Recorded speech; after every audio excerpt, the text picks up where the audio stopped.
India 3 तरीके से wealth बनाता है, गोल्ड, ब्याज और real estate. Opportunities around us, right, get created, get destroyed every day. All of us know that location is the king in real estate. However, what people don't know is the right timing. Today, if you go to a real estate consultant in Gurgaon and ask him कि मेरे को 2 crore रुपए में कुछ buy करना है, he will say there is nothing available. Even if you have, say, about 4 crore rupees, right, to invest, the biggest problem is whether you put all your eggs in one basket or not. Hi guys, welcome to the Per Annum Money podcast again. Today's podcast is going to be a bit different. So today we have Ekmmeet with us, who's not only the CEO and founder of Per Annum, but is also someone who has built his maximum wealth through real estate.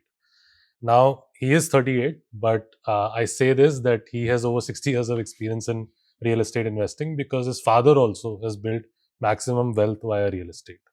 Now, idea behind this podcast is to understand how retail investors can also make money with real estate, and he'll guide us today as to how you can follow that path. So, hi Ekmmeet, welcome. मतलब आपको तो क्या welcome करें, मतलब you are the founder and CEO of this company. So this is the first time our viewers are meeting you. A family of 14,000 people are finally meeting the founder. So in the start, can you tell us, because we also introduced your father when I gave your introduction. So can you tell us how that journey started of your father? Like, was he born here in Delhi? Where was he born? And how did this entire real estate journey start? So thank you, Vishwas, for having me. As they say, India 3 तरीके से wealth बनाता है, gold, ब्याज और real estate. Right. And which is what we focus on. My father has a big impact on my personal and professional life. He comes from Panipat and he moved to Delhi for work. He's, with a lot of hard work, tasted some success in the early days. And he is somebody who would prioritize value investing over unnecessary lifestyle expenses, which sort of became a value system for us, for all the kids. And I never knew that in the future I would build a career around it and become an entrepreneur in the same space. Somewhere in 2015, I had a chat with my father. I was working with him earlier. And then, which is when I decided that I want to start something on my own.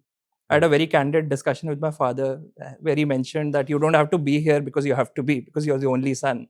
Right. However, if you feel that you can create value elsewhere much more than what you can do here, you should ideally be doing this, which led me to founding Lendbox, which later became a part of Per Annum family. We are on a very, very simple mission. We feel that some investment opportunities are only reserved for a top tier investor, institutional investors or HNI investors. However, we wanted to change that. And with Per Annum, what we do is we fractionalize big opportunities. We break them up into smaller blocks so that people like you and me, retail investors who have a few lakhs to invest, can also get hold of such opportunities. Right. Which is where Per Annum was born. Thankfully, things have been going very good for us. We have created wealth for more than 4.5 lakh investors over time, and we continue to do so. And which is where we are here discussing the next big opportunity in the real estate space. So it means we'll divide this podcast into certain segments, Sure. right? Because the core focus here is on real estate, and there's sort of a pivot also in our YouTube journey as well, because a lot of people even ask that they want to consume a lot of more real estate content from us, right? Okay. First, I want to understand, there has been a huge legacy in India when it comes to real estate investing, right? There are a lot of legacy players. There are a lot of individuals that we hear today who are, let's say, maybe your father's age, right? And has built their maximum wealth with real estate, right? However, with digitization, with a lot of progress that India has made over the past years, real estate might not be, let's say, the hotspot option for everyone. Can you take us back in history also first? Like, how was the real estate experience of your father during those times? And what kind of success, let's say, he had during those years? His major success came from 2 very big factors. Everyone knows real estate, the maximum success the people have got in real estate is majorly because of location. And all of us know that location is the king in real estate. However, what people don't know is the right timing. That's also equally important. Opportunities around us, right, get created, get destroyed every day. It is very important for us to know that what is the time frame when you should remain invested within a certain geography, which is what worked very well for my father. He would always look for opportunities where he could get properties at below market prices, so that with a decent appreciation, he'll be able to get good IRRs on his returns. starts. Similarly, if we talk about one such opportunity that he basically made maximum wealth from a place in Delhi called Dwarka. Initially, this was called Pappan Kala, which was not even a residential zone or a R zone. It was a green zone back then. And my dad somehow knew that this is a space which connects Delhi and Gurgaon and will flourish over time, which is where I think he started focusing on that market. He bought a lot of real estate even before Papan Kala turned into Dwarka when it was declared a R zone. And within a time frame of say 3 to 4 months, the prices of land increased by 2 to 3x. And I would say he would attribute, and we as a family would attribute maximum wealth creation during that time frame itself from Dwarka. So it is very important for us to understand that it is not only location but also the right timing, quick decision making in order to jump onto opportunities that come your way. Not everything, obviously, will not yield to something as great as that. However, there are a lot of areas around us which are experiencing this tremendous amount of growth, and we as experts would usually, focus our energies on those particular areas. So people, usually say real estate is only for the rich. So do you think it's a myth, or do you think it's a hardcore fact? Which earlier it was not. Due to rapid influx of people in cities like Delhi, Bombay, and we talk about tier 1 cities, the prices have escalated tremendously. Today, yes, real estate investing has become limited to a few people. Why? And this comes from experience, right? Today, if you go to a real estate consultant in Gurgaon and ask him कि मेरे को 2 crore रुपए में कुछ buy करना है, he will say there is nothing available. That is the kind of ticket size that you need these days. Anything below 3.5 crores is next to impossible to get these days. Even when we talk about a residential apartment, let aside buying land parcels, etc. So yes, I would not deny that real estate is becoming inaccessible for a very huge population. So, would you consider, in current times, this as one of the limitations in real estate investing? Because you can't put that much capital in one go, or you'll have to maybe take a loan or something, which is, let's say, also another risky situation for a lot of people. So this is one limitation. What are some of the other limitations that you see in real estate market, right? So affordability is the biggest reason, right? I mean, as we said, anything below 2-3 crore rupees, there is hardly any inventory available in Delhi NCR region. Similarly, even if you have, say, about 4 crore rupees, right, to invest, the biggest problem is whether you put all your eggs in one basket or not. Let's suppose you invest in a property. Right. However, the escalation in those property in that particular region might not be that high as compared to something else. So it's a huge opportunity cost. So even people who have that kind of a capital are anxious because the ticket size has become so large. However, this was much easier. Like if I had 5 crore rupees and when the property values rotated in the range of 1 to 1.5 crores, it was much easier. I was much more comfortable investing in such markets. Yeah, so basically, I think the option of diversification is kind of missing in the real estate market as of now. It is becoming more difficult, right? Even for seasoned investors, even for large investors, because the prices have increased by so much. I mean, so Gurgaon market has seen an increase of more than 32% over the last year. So yes, it is becoming out of reach for a lot of population, even for seasoned real estate investors. And the opportunity cost obviously also matters, that you have to be at the right place at the right time. And if you're already invested in a certain place, you cannot look at other opportunities. So yes, diversification is a big one. Real estate traditionally also has been a long-term wealth creator. People typically look at this, and I'm not talking about home buying. I mean, so home buying and investing should be kept separately, and longer time horizons also, at least for younger population who today have access to many more asset classes as our parents would have, definitely need something which is more liquid, which is more shorter term. I mean, so yes, those are kind of challenges that we see. And also all of us have heard, right, our chachas and uncles, somebody who's been trapped in a fraud because they took an emotional or a sentimental decision rather than a rational decision on buying properties. So that problem also remains. So these are the typical challenges that you see in real estate. Yeah, that's actually you being quite honest, that upfront, that although you're venturing into real estate, but yeah, so it's kind of a double whammy if I see in the current real estate market, that there is this opportunity cost that you were referring to, plus there is too much capital that is being deployed within that opportunity, so it kind of blocks you from every other option. You've already built, let's say, managed 5,000 crores in investments, under the umbrella of Per Annum Lendbox. Now, why Per Annum, introducing a new product in real estate? Like, what's the reason behind it? So I'll be very honest with you, Vishwas. Yeah. We've done really well and grown at a tremendous pace in our fixed income product.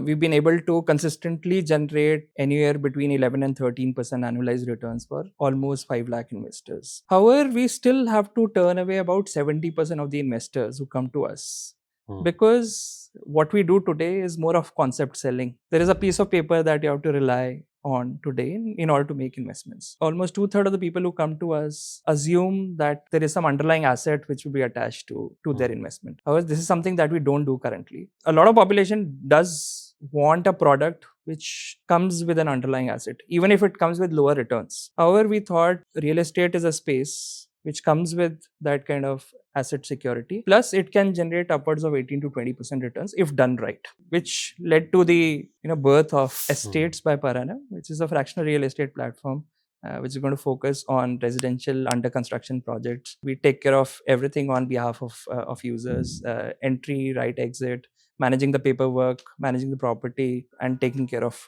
all the process in between. If you were to, let's say, sum up the offering of Per Annum Estates, like as to what it would be, like what it would cover in terms of returns, in terms of the proposition. So as I said, we were already in the sweet spot of generating about 11-12% returns for our investors. So definitely when we were looking for new opportunities, we ideally wanted a product which could generate upwards of these kind of returns. And we evaluated a lot of opportunities across the real estate spectrum, commercial, residential, under construction, rentals. And we realized, the best opportunity for us is in early stage investing in real estate, particularly in residential properties. They say that almost 60 to 80% value appreciation of a property would happen during the phase of construction, which is what made us thinking that if we can enter residential project at an early date and exit during the construction process itself, which is where the gains can be maximized, and which is what we are focusing on in terms of estates. We would probably start entering project at pre-launch rates at the launch of the project itself and exit within a time frame of 18 to 24 months when the construction is still happening. So typically a home buyer, which is somebody who will exit to, will also have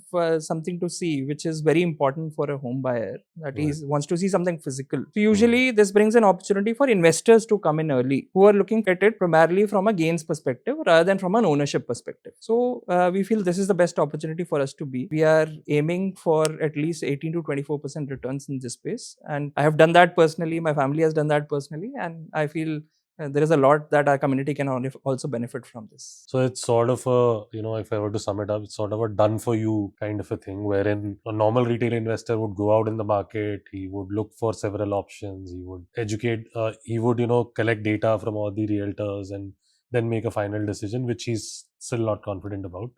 So I think in terms of that, we get curated options on Per Annum Estates, wherein we get a portfolio basically. Yes. And we get a diversified portfolio, which can, kind of bring us those 18 to 24%. That is the most important part. As I said, there are 100 opportunities around us, but finding those two opportunities which will generate those kind of returns is the key part. Obviously, there is a lot of backend that goes behind this. There is a lot of market research, analysis, due diligence that is done before an opportunity is brought to an investor. Right. And as I said, because of the experience that we've had, we usually take care of all of this, all the headache for the investor, so that an investor can come in with capital, stay invested for some time, and can exit at the right time. We take care of all of it on behalf of the users. As per the proposition, what I can understand, this has sort of become a mutual funds of real estate, right? Decentralized mutual fund. Yeah, decentralized mutual fund. So wherein you get a bucket of certain stocks, right? Similar is the case here. Now developers basically becomes the stocks here. But how do you spot the winners per se? Like you said, location and timing are two of the most important things to get those early appreciation that people make wealth from. So how do you spot the winners? So first of all, Vishwas, let me correct you on one front. It is not like a fund. There are formal structures available which are called real estate investment trusts, which operate like funds, where there is a fund manager, you invest in a fund manager basically invests your capital into properties. How we are different, right? And those are public. We are talking about private market placements. Basically, this is giving the control to you. This is decentralized. We shortlist properties. We bring those opportunities to you. However, the decision to invest in a particular property still remains with you. Even though we've done all our research, we understand not every property is for everyone, and everyone has their personal biases in choosing their properties. So we let that decision remain still with the investor. Secondly, you mentioned about location and timing. However, Vishwas, there are a couple of drivers through which you understand how micro markets are behaving. You will see that areas where rapid development is happening are the areas around which where you see a lot of corporate development and residential influx, which is going to happen over the next 5 to 7 years. For example, setting up of an international airport. Cities like Mohali, Noida, Jewar Airport. These are the areas where escalation in property prices have majorly happened because the airport is going to come. Once the airport starts operations, obviously there is so much influx of people from global cities who are going to come to those particular cities, and they would require accommodation, they would require food, basic services, etc., which is how the development of a particular area happens. Similarly, where IT centers are built, you will see a lot of influx of people coming from corporate sectors into certain areas like that. For example, Mohali again, they're building a huge IT setup in which companies like Infosys and Tech Mahindra are setting up their offices. What is going to happen? A lot of people from various cities will definitely move to areas like those. They would need offices to operate, they would need houses to live in, and the commerce of the cities will also improve.